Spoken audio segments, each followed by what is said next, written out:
नमस्कार. घरामध्ये भाजीला काहीच नसताना अवघ्या 2 ते 3 मिनिटांमध्ये तयार होणारी फरसाणची भाजी कशी करायची याची रेसिपी आज आपण पाहणार आहोत. तर यासाठी इथे कढईमध्ये थोडंसं तेल घालून घेतलेलं आहे. तेल चांगलं गरम झाल्यानंतर यामध्ये जिरे मोहरी घालून घेऊया. जिरे व मोहरी चांगली तडतडल्यानंतर यामध्ये थोडासा हिंग, एक मध्यम आकाराचा कांदा थोडासा मऊ होईपर्यंत चांगला परतून घेऊया. त्यामध्ये चवीनुसार मीठही घालून घेऊया. फरसाणमध्येही मीठ असतं त्यामुळे इथे बेतानच मीठ वापरायचं आहे. कांदा चांगला मऊ झाल्यानंतर यामध्ये बारीक चिरून घेतलेला टोमॅटो घालून घेऊया.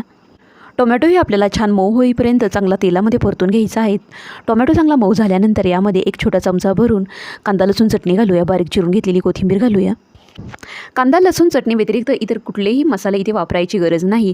आता यामध्ये अर्धी वाटी पाणी घालून घेऊया. पाण्याला एक चांगली उकळी आल्यानंतर फरसाण घालून घेऊया. तर इथे मी 1 वाटी फरसाण घेतलेला आहे. इथे मी सुकी भाजी करणार असल्यामुळे थोड्याच पाण्याचा वापर केलेला आहे.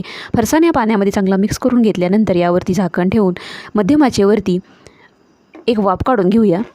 1 मिनिट ही भाजी चांगली वाफवून घेतलेली आहे. तर अशा प्रकारे इथे आपली चमचमीत अशी भाजी तयार झालेली आहे.